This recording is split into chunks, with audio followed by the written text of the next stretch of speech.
Good evening, everyone. Thank you for joining us tonight. It's Monday, May 12th, and the time now is 6:07. And I'll call to order the regular meeting of the Town of Mead Board of Trustees in accordance with the town's remote participation and remote meeting policy adopted by the Board of Trustees on March 13th, 2023 by resolution number 21-R-2023. Remote participation will be allowed. The meeting link has been provided on the town's website and designated posting place 24 hours prior to this meeting. I'd like to remind everyone present, both in person and virtually, of the town's general guidelines for public comment at open meetings. The guidelines are available online and on the entry table. There are 2 public comment opportunities on the agenda for persons in attendance at Town Hall to address the board. The first one is limited to items on the agenda, and the second public comment opportunity allows any subject, whether it is on the agenda or not, to be addressed. Mary, roll call, please. Mayor Whitlow. Here. Mayor Pro Tem Harris. Here. Trustee Adams. Here. Trustee Babcock. Trustee Crane. Here. Trustee Hagan. Here. Trustee Schranz. Here.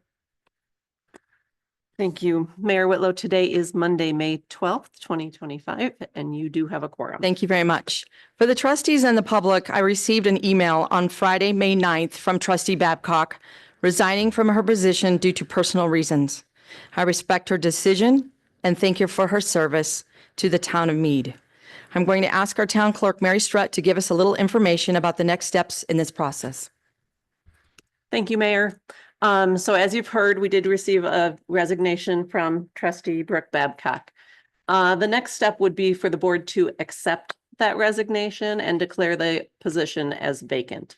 We'll prepare a resolution for the Board of Trustees to consider doing that at the next meeting, which is May 27th. We just didn't have enough time to prepare it for tonight. So on May 27th, you'll consider that. Once the position is considered vacant, according to Mead Municipal Code, the Board of Trustees has 60 days to appoint someone to that position. There's no specific rules about how you appoint someone to that position. The board has full authority to that. You can, but you all have to vote on it, right? So you can pick somebody to appoint, you can pick somebody on another committee within Mead, you can pick somebody from the last election. We can advertise the position and have people apply for it, however you want to do it. So I think we can talk about that more at the next meeting. If the board cannot appoint somebody within 60 days, they must put it to a special election for somebody to be elected to the position. And how much would that cost? So if the special election is called for as part of the coordinated election in November, again, that cost is about $7,000. If it has to be done because of the timing, if it has to be done sooner than that, and we run the special election ourselves, a cost of an election with us doing it is probably $20,000 to $25,000 these days. Thank you very much, Mary. Okay, next on the agenda is our moment of silence, and please join me. No, sir, not yet, sir. Thank you. Please join me in a moment of silence for those who have lost their mothers and those mothers who are unable to celebrate Mother's Day with their children.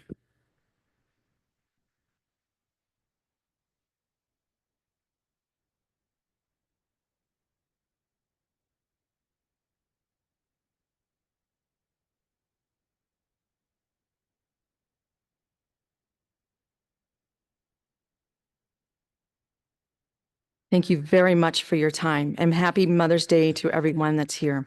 Please stand and join me in the Pledge of Allegiance.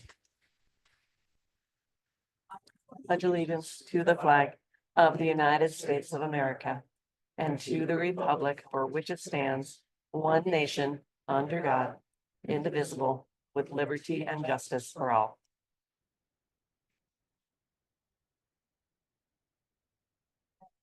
Excuse me. Next on our agenda is review and approve agenda. Are there any changes to the agenda this evening? May I have a motion to approve the agenda as is? I move to approve the agenda as is. I second. Thank you. Roll call, please, Mary. Mayor Pro Tem Harris. Yes. Trustee Schranz. Yes. Trustee Crane. Yes. Trustee Hagan. Yes. Trustee Adams. Yes. Mayor Whitlow. Yes. Thank you very much. We have an agenda for this evening. Next is our staff report by our town manager. Ma'am, you have the floor. Thank you, Mayor, trustees. You have my report. A couple of items I just wanted to bring up. First of all, you should have an ID badge that Mary would have given you. All staff now have ID badges and controlled access to the various buildings. We are working on finally vendors and how they'll sign in and what their badging will be like, but pretty much it's rolled out. So if you see somebody around town and you wonder if they're an employee, you'll know by their badge. Also, Highland Lake Brewery did open a soft open on Mother's Day. So, and I'm not sure, we don't know yet exactly what their hours are going to be, and I think they're going to have a grand opening later. But they want it open for Mother's Day. O'Reilly's is under construction. They don't have their building permit yet, but the site's under construction. It's kind of hard to tell what construction's going on out there. The really big construction is the 30-inch pipeline that Little Thompson is putting in just on the east side of the O'Reilly site. So you've got that construction, you've got 9.5 going on, you've got CDOT. If you want to see some construction, just walk about 2 feet out your door and you'll see some more. So that's what's going on over there. If you wonder, sometimes it's hard to keep it all straight. And then finally, Mary did give you a copy of the doodle poll that we sent out I think she sent it out right after the last board meeting for your retreat. Look at it. There isn't consensus on a date. So I'm not sure exactly how you want to move forward with that, if you want to start looking for dates in June or not. Just as a reminder, our next scheduled retreat, which is going to be one of the main topics, is going to be the budget, is scheduled for Monday, July 21st. And I'm just checking to make sure everybody can come for that. If we need to look for, you can't come for that.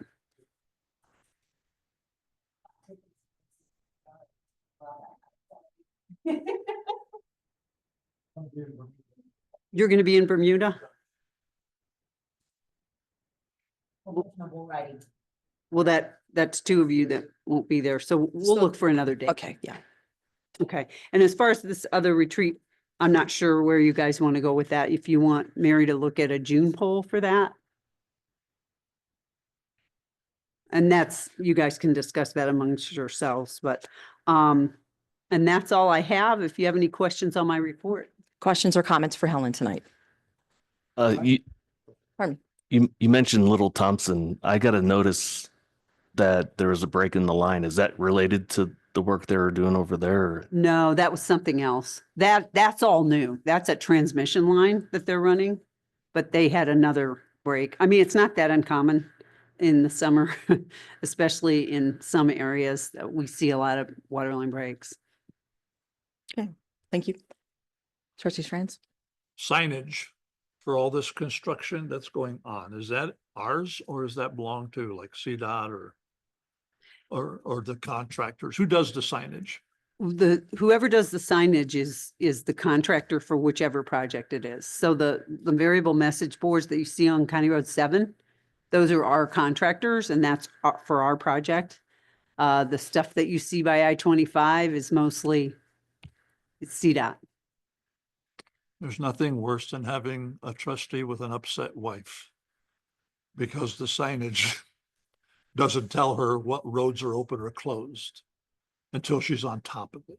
Mhm. That's why I'm asking and I don't know what influences we have. You know, I mean, the frontage road is pretty much closed, but you don't find that out until you Mhm. get all the way down to the bottom. And then you got to turn around and go back up. So I just thought I would throw that out and see if we had any influence. Yeah, we can pass that along. I know they're pretty good. Like when they closed Welker, they really told us exactly when they were going to do it. And you had to read the fine print to get to that they were closing the frontage road, but we can mention it to them. Okay, thank you. Anything else? All right, thank you for your report tonight. Move on to our informational item by our police chief. Sir, you have the podium.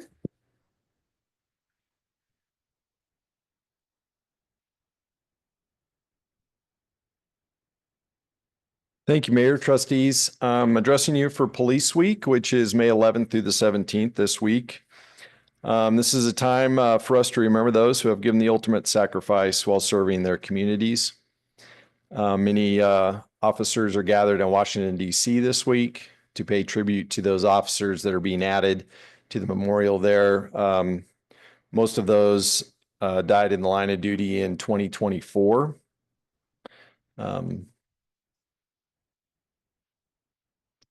There are several memorial services this month.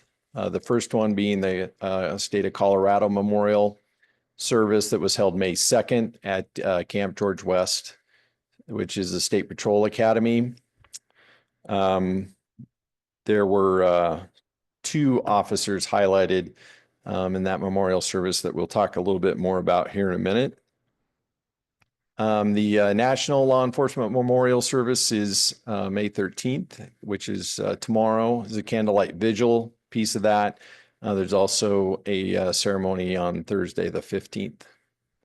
The Weld County Memorial, which is at Bittersweet Park in Greeley. That service is Thursday, May 15th at 5:30 p.m., which I'll be attending and helping read the names, which will be all the names added to the memorial, National Memorial this year are read at that ceremony.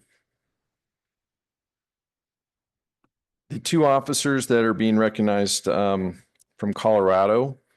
First is Officer Dale Koski, was injured in a 1983 accident that happened while she was helping a stranded motorist near the Stapleton Airport. Koski was hit from behind by a driver, causing her to lose her left leg and the use of most of her body below the neck. She passed away as a result of those injuries in 2024 at the age of 67. Police Officer Evan Dunn of the Golden Police Department was struck and killed by a drunk driver while investigating a crash seen on Highway 58, November 6th, 2024. Officer Dunn and his partner were outside their patrol cars when a vehicle approached the scene and struck them. Dunn passed away at the scene. I'm sure you can see the consensus and the theme between those 2 deaths. And our concern for our officers as we work stretches of Highway 66 and I-25. In 2024, we saw 147 officers killed in the line of duty compared to 118 the year before. There were 17 officers killed by being struck outside their vehicles last year. The danger that officers face every day includes distracted and intoxicated drivers. We can all be reminded that slowing down, paying close attention is imperative when navigating any area where workers are on foot. Crash scenes, construction zones, stranded motorists, just to name a few. I'm sure that sounds familiar in this area right now. We are partnering with the Colorado State Patrol in an effort to reduce drunk driving in our communities in 2025.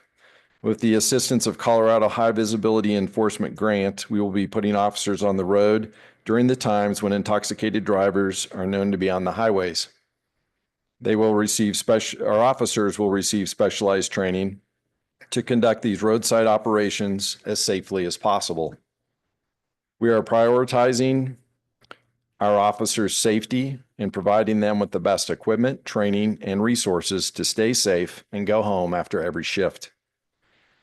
But the tragic reality that we haven't even touched on here is that more officers are lost to suicide than on-duty injuries. Wellness is a top priority for us and a significant part of our plan to keep officers safe and healthy. Providing support to stay physically and mentally fit is crucial. The town of Mead provides excellent benefits for all employees, and the police department is going the extra mile to provide peer support, trauma counseling, and advanced medical screening to keep our officers fit for duty. It's important that our officers feel supported in their positions. The community is making sure they feel that this week. Several local businesses and family members are going out of their way to show appreciation through meals and snacks. And I heard that there will be flags in front of the police department as well. The officers are very appreciative of this outpouring of support. It's a privilege for us to serve the Mead community. Thank you for allowing me to share this with you this evening, and I'll take any questions. Thank you, Chief, very much. And thank you for going to the memorial in Weld County on Thursday night to help them out. So thank you very much. Questions for Chief tonight? Okay. Again, thank you very much. And thank you to the officers that you support. All right, go on to their proclamations for the night. The first is Police Week, May 11th through the 17th. Trustee Adams, would you please read the proclamation? 2025. Whereas National Police Week in America was created to recognize and honor the service and sacrifice of law enforcement. And whereas more than the 800,000 law enforcement officers serving the communities across the United States, including the dedicated members of the Mead Police Department, who play an essential role in protecting our communities and safeguarding our democracy. And whereas since the first recorded death in 1786, there are currently more than 24,000 law enforcement officers in the United States who have made the ultimate sacrifice and been killed in the line of duty. And whereas the service and sacrifice of all killed in the line of duty will be honored during the National Law Enforcement Officers Memorial funds the 37th Candlelight Vigil on the evening of May 13th, 2025. And whereas the Candlelight Vigil is part of the National Police Week, which will be observed this year, May 11th through the 17th.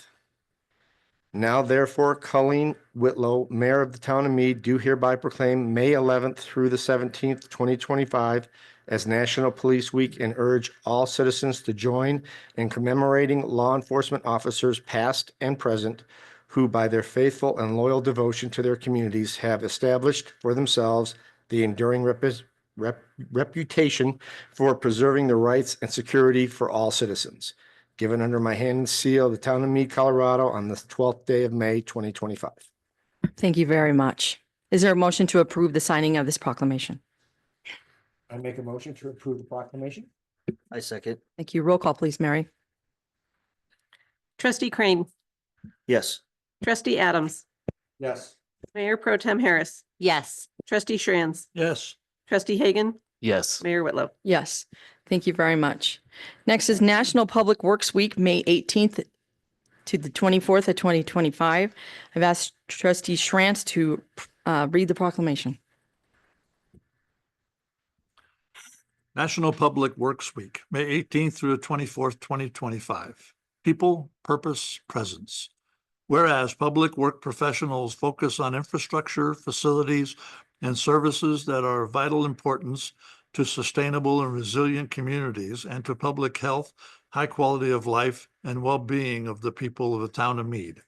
And whereas these infrastructure facilities and services could not be provided without the dedicated efforts of public works professionals, who are engineers, managers, and employees at all levels of government and the private sector, who are responsible for rebuilding, improving, and protecting our nation's transportation, water supply, water treatment, solid waste systems, public buildings, and other structures and facilities essential for our citizens.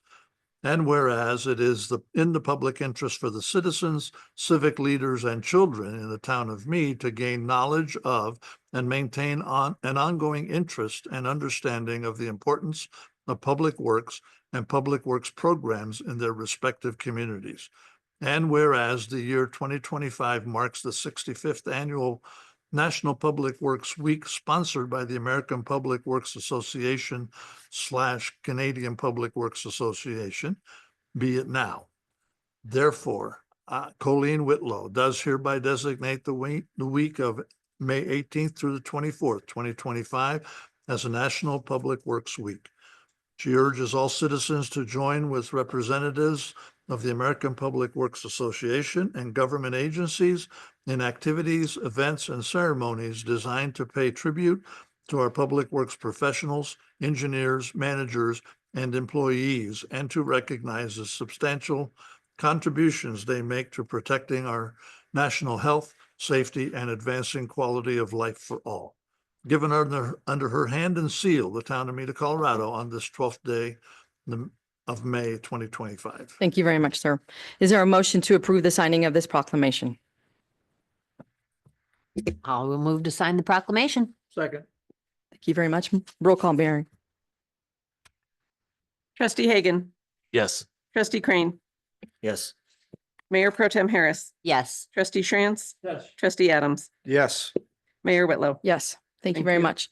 And to the Public Works Department and to our Police Department, on behalf of the Board of Trustees, thank you very much for all you do on a daily basis. We keep ourselves safe in this community from both of your departments. So thank you very much from all of us. Move on to our first public comment. The board welcomes public comment at this time for any item on the agenda. We will take comments for items not on the agenda during the second public comment on item number 10. Please remember that the public comment is not intended to be a question and answer session. The board will listen to your comments and take them into consideration. All comments should be directed to the Board of Trustees and not to a specific individual. If you wish to speak during this first public comment period, please adhere to the town's general guidelines. Please start by stating your full name and address for the record. Each speaker will have 3 minutes to address the Board of Trustees. If you are representing a group, you will have 5 minutes. We ask that all speakers and audience members treat one another with respect and dignity. Let's ensure we maintain a welcoming environment and avoid any actions that could be distracting. Ms. Strutt, do we have any people signed up for this public comment? No one signed in for this public comment period. Okay, Mayor. thank you very much. We'll move on to our consent agenda. The consent agenda contains items which are considered routine and are approved with one motion and vote. I want to recognize staff for putting together all of these items and the board for reviewing them way ahead of time ahead of tonight's meeting. I'd also like to recognize online participants from some of the items. For item number I, we have Elizabeth Marlowe, Community Manager, MSI LLC. Thank you, ma'am, for joining us. For items J and K, we have in the audience Battalion Chief Siebert from the Mountain View Fire and Dr. Hort from the Library District. And online, we have Michelle. I'm going to screw your last name up, Michelle. Sorry, Gutierrez from Weber. I can always screw that up. So thank you very much for being here in the audience. Oh, I left her. It's okay. She knows me.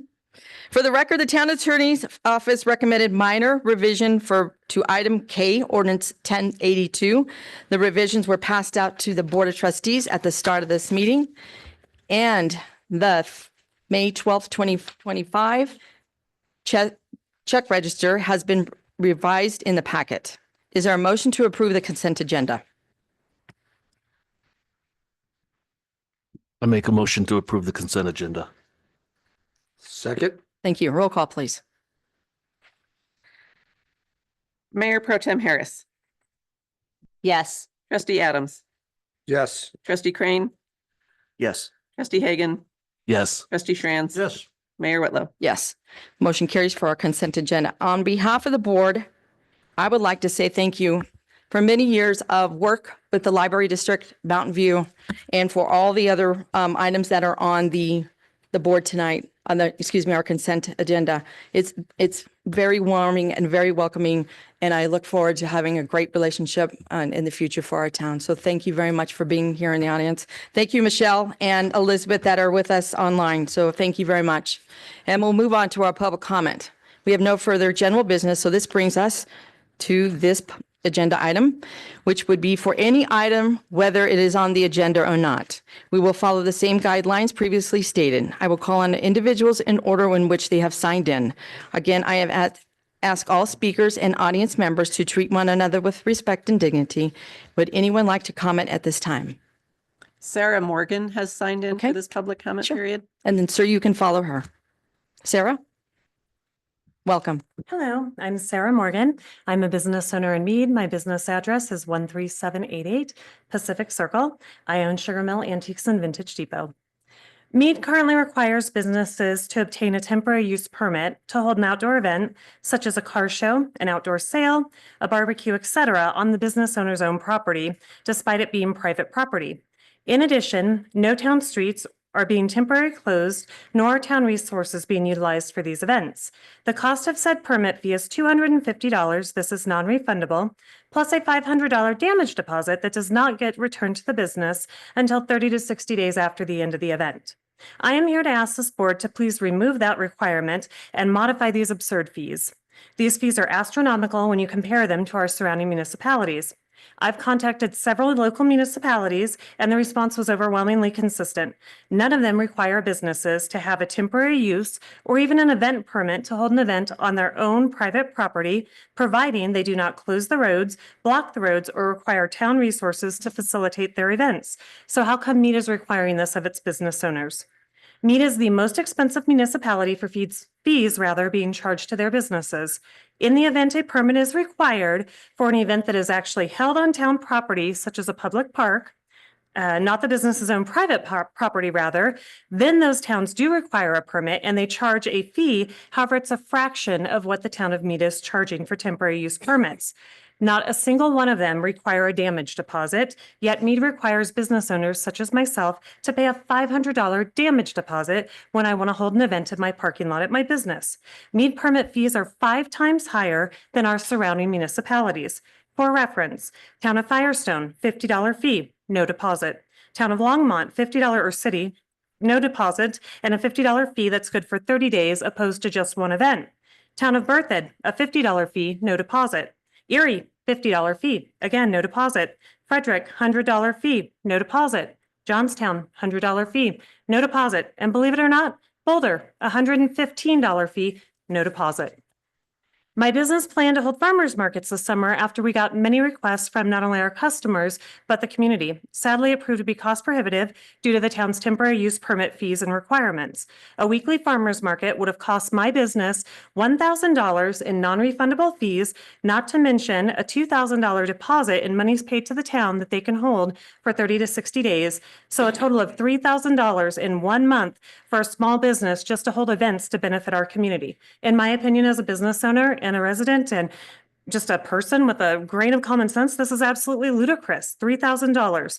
How can the town justify charging such fees to our businesses? Local events benefit this town by bringing in increased tax revenue from sales tax and much needed amenities and activities for our Mead residents. It doesn't take much to get on any of the social media platforms to hear residents complain. There's not enough to do in the town. There's not enough businesses. There's not enough services. And you have businesses trying to be creative and do these sort of things.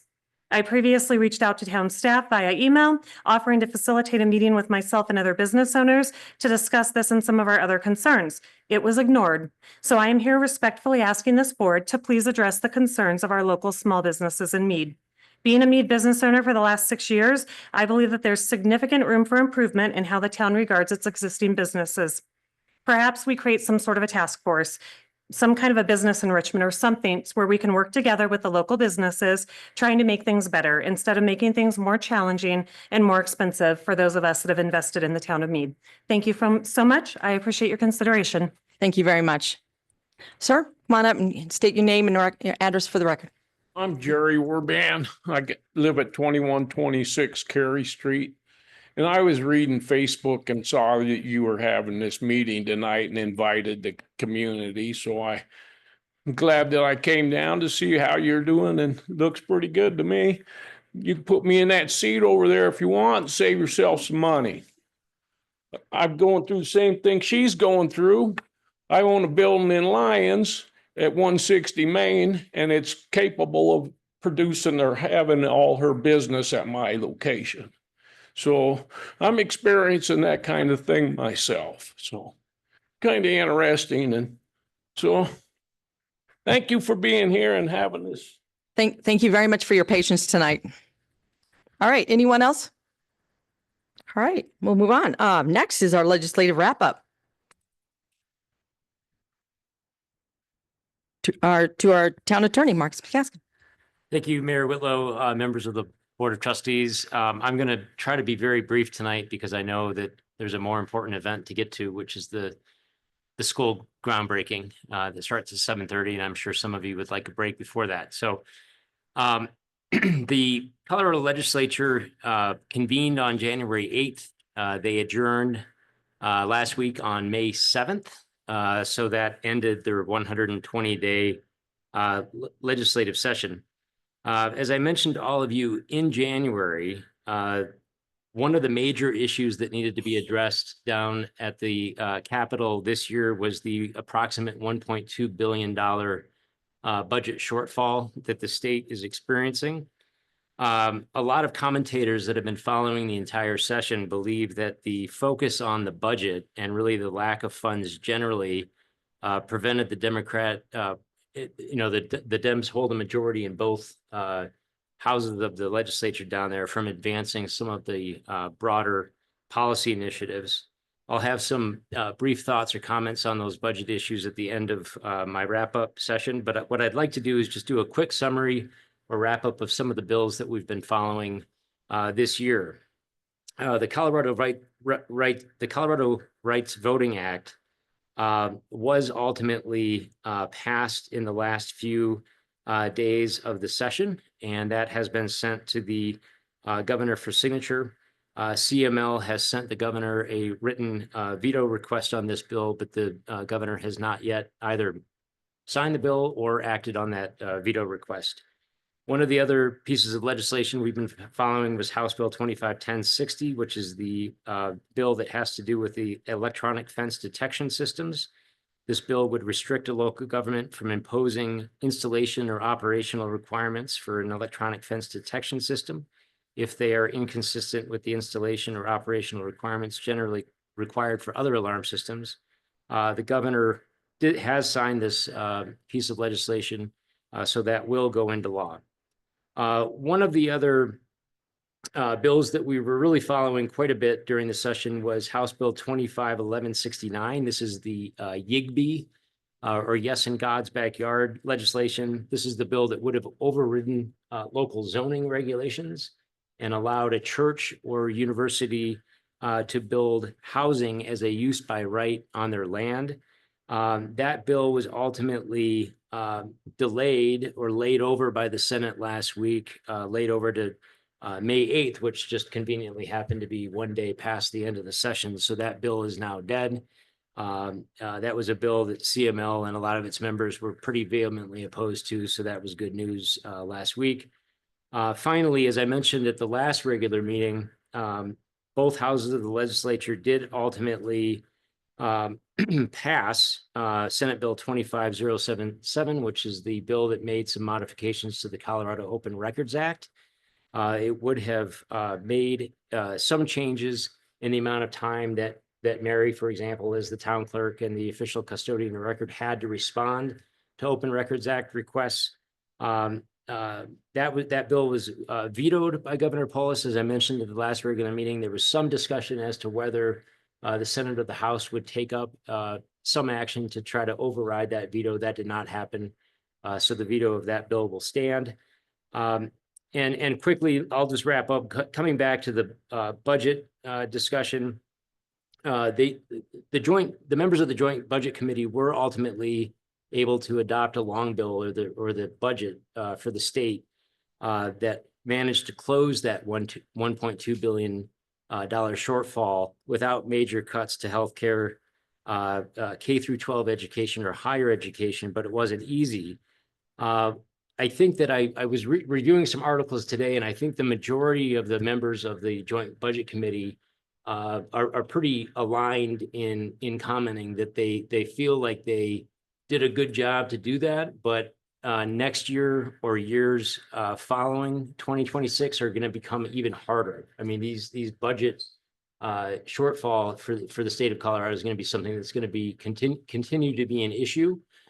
There was some discussion amongst the Democratic majority of potentially taking some action to challenge or attempt to repeal Tabor. And I think that what we will see in next year's session or maybe the 2027 session is actually a lawsuit to either challenge the underlying legality of Tabor or having a vote go to everybody in Colorado to try to use Tabor surpluses for specific purposes like continuing to fund Medicaid or continuing to fund K through 12 education. So again, that those budget issues will continue, and I'm sure we'll be discussing those in future years as well. But happy to stand for any questions. But there was no special session, and the legislature they didn't even go up till midnight. I think they adjourned at about 7:30 p.m. on the 7th. I think they were done. Questions, comments? Yes. Didn't we just have a vote to de-Tabor, Colorado, and it didn't pass? I think there was something on the, there was a vote to use some amount of that surplus, and I can't remember if that was on the 2024 or 2023 general election, but there was a request in the past few years. That's correct. Okay, any other questions? All right, thank you, sir, for your update. Glad it's over. All right, we'll move on to our elected official reports. Town trustees, anything you would like to bring up? Trustee Hagan and then Mayor Pro Tem Harris. Go ahead. I'd like to just address what one of the public commenters brought up and just say that we're in the middle of a code update. So this is a good thing to be brought to our attention. And I'd ask what code actually requires the permit and sets the fee amount so that we can be sure to speak to it specifically when we do go through that update and maybe consider a waiver for the summer potentially on some of these things. I support giving businesses more autonomy to promote their businesses and the local economy. And it's private property. It's really, it doesn't make sense to have a damage deposit on someone else's private property. And I don't see the sense or the reason for it. So. Thank you for your comment, Tricia. I was basically going to say the same thing, Brad. That seems stupid that we charge a damage deposit for somebody to have something on their own private property. We definitely need to look at that. I would agree. So Just if I could, in June, we're bringing back our fee schedule. And so we have a real opportunity to look at this. And I really thank Ms. Morgan for doing that research, because I think sometimes we have regulations that were put in place for a broader reason, and then they got scaled down. So let us take a look at it. I think the comments were really well put together, well researched, and if we're that far out, we should really take a look at it and a few other things as well. So we'll take a look at that. Since we're on that subject, Ms. Morgan, when were you planning on your event?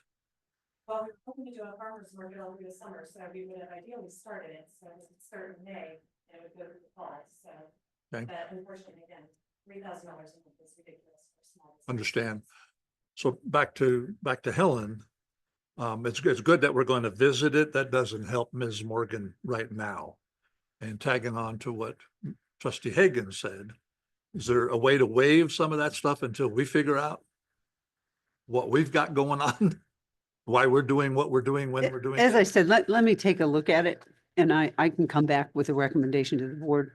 I mean, it sounds on the surface that we're way out of whack on this particular fee, but I'm not prepared right at this moment to address that. That's fine. We're working on it. Jeremiah, sorry. I'm gonna echo those three over there. I'm in support of this whole thing also. And it is summer, so I'm kind of wanting to, we move slow. So I'm kind of wanting to get a wave sooner than later. I'm in full support of that. Anything else? All right. So I would like to say thank you on behalf of a committee that's been working on the Gold Star for quite some time, 8 years almost. And I'd like to say thank you to this town, this Board of Trustees and the prior Board of Trustees that have made this possible for the Gold Star families. And so I would thank you to Erica, her team, and Lorelei, your team, for helping and get this off the ground. The actual memorial will probably be here soon, but I just wanted to say thank you very much for the effort and the gratefulness that we have for you guys. So thank you. And I also wanted to recognize Trustee Adams, who has been on that committee for quite some time. So thank you, sir, for your time. Okay. All right. And we have a little bit of time if anybody wanted to talk about the retreat dates. We don't have enough for May to have actual meeting. We can, that's 5 out of 6 people, yeah. No, that's 4. or because Brooks doesn't count.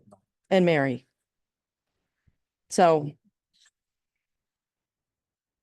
you can take a look at that. We can ask Mary to put another poll in there. Yeah, but The only one I could do is the same Monday, Is that the nineteenth? I think, the 19th. But that wasn't doable for her. not responding to do the. Now you can't, okay. Okay. Not. no,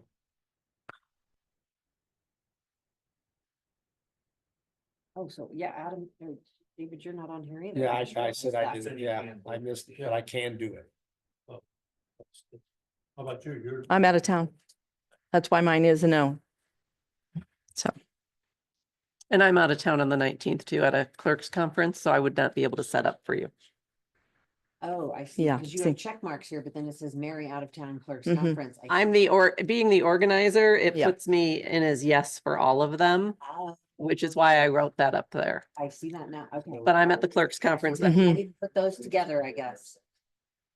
could we possibly add some dates for June that all of us could attend? Would that be okay? Okay. Mary, could you put some dates together for us for a June polling? Appreciate it. Thank you. Absolutely.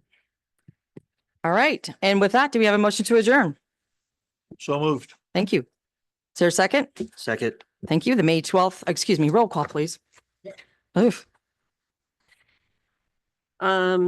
Trustee Crane, Yes. trustee Adams, Yes. Mayor Pro Tem Harris, Yes. trustee Hagan, Yes. trustee Shantz. Yeah. Mayor Whitlow. Yes. The May 12th, 2025 regular meeting of the Board of Trustees is now adjourned at 6:49. There is some cake to be celebrated afterwards. And I would like to tell you the bad news that the groundbreaking will not happen tonight. I do not have a date, but it was text to me while we were at this meeting that there is no groundbreaking. And for those who are watching and those who will be watching later, I do hope that you attended the community meeting that was at the high school starting at 5 tonight. It was to address the new pre-K 8 school that is that they're building over there. So, and with that, thank you very much for coming tonight. For those who are with us virtually, thank you again and have a good night. Thank you.